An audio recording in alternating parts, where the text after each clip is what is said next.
Gutenberg's great invention. Think about the Middle Ages, knights in armor, stone castles, food cooked over open fires, long journeys on horseback, silk and spices from India. Now think about the world today. Cars, airplanes, telephones, computers, Legos, movies. What invention did the most to change the world? The answer might surprise you. The printing press. Without printed books, the Renaissance might never have happened, and our modern world would look very different.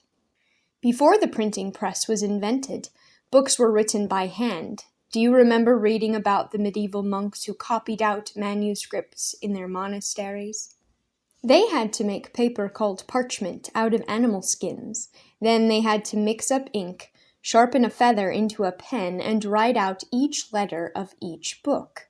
One book might take years to finish. When it was done, it was put in the monastery library and chained to the shelf so that no one could take it away. Only kings and very rich men could afford to have books in their homes. There were no picture books, no magazines, no newspapers, no printed instructions or directions. During the Middle Ages, merchants trading with China learned how to make paper from the Chinese. This paper was made by soaking bark, straw, or old rags in water, pressing it into sheets and drying it. Paper was much easier and quicker to make than animal skin parchment. Now these merchants could keep records of how many pieces of silk or pottery they had sold. But they still had to write all of their facts and figures by hand. There were no books.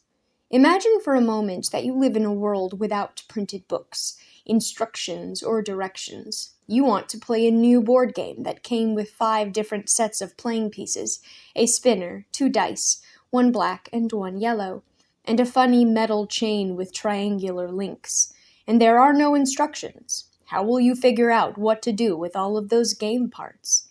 Eventually, you might figure out how to play a game with the board and the parts, but your rules probably won't be like anyone else's. If you visit friends who have the same game, you won't be able to play with them until they explain all their rules.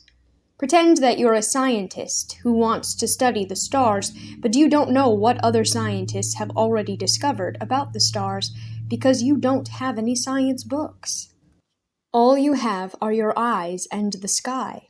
After years and years of study, you figure out some basic facts about the stars. But it takes you so long to learn these simple facts that you never discover much more. All over the world, other scientists do exactly the same thing, so no one gets very far in his study of the stars. If only all of you had books, then you could each learn the basic facts in just a few months of study. Suppose that you are a Christian who wants to find out what the Bible says about right and wrong, but you don't have a Bible.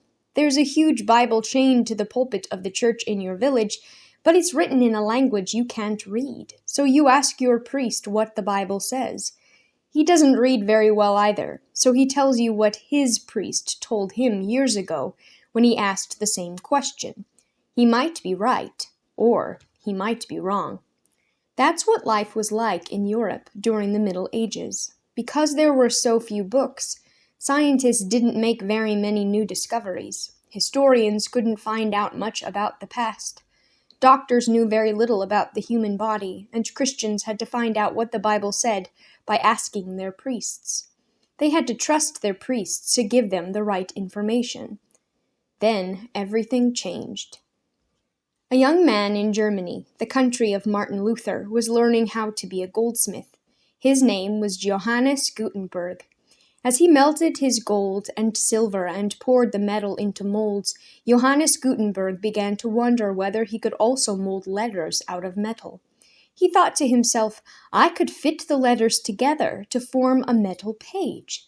Then I could dip this metal page down into ink and press it onto paper. I could make hundreds of paper copies in no time at all, and then I could rearrange the letters to make another page. Gutenberg experimented with finding just the right kind of metal for his pages. It had to be soft enough to press down on a page without shattering, but hard enough to stay in shape. He had to make molds for each letter, pour the letters in, wait for them to cool, and then remove them. His ink had to be just the right thickness, thick enough to cling to the metal when he dipped it in, but thin enough to come off the metal onto the paper. He had to find a way to lift the metal page up and press it down over and over on sheet after sheet of paper. After years of experimenting, Gutenberg made a printing press from an old wine press that had been used to squeeze grapes. He made metal letters out of a mixture of tin, lead, and a poisonous metal called antimony. He made a new kind of ink with oil in it, and he began to work on his great project, a Bible. It took him several years to set all the metal letters into place for the pages, but once the pages were set, Gutenberg and 20 helpers printed 450 Bibles in 1 year. If 20 monks had tried to write out these Bibles by hand, it would have taken them 90 years each. Gutenberg began printing his Bibles in 1455 and 1456. In the following years, others borrowed Gutenberg's technique. An English merchant named William Caxton got interested not just in printing books, but in translating them into the languages that people could actually read. He printed books of history and poetry in English. He also printed a book about how to play chess, the first printed set of directions. As time went on, more and more books were printed. Books became cheaper and cheaper. More and more people could buy and read them. Now, ordinary, everyday men and women could read about the past glories of Greece and Rome. Explorers could find out what other explorers had discovered in their journeys. Scientists could read what other scientists were learning and doing in other countries. And Christians could read their own Bibles written in their own languages.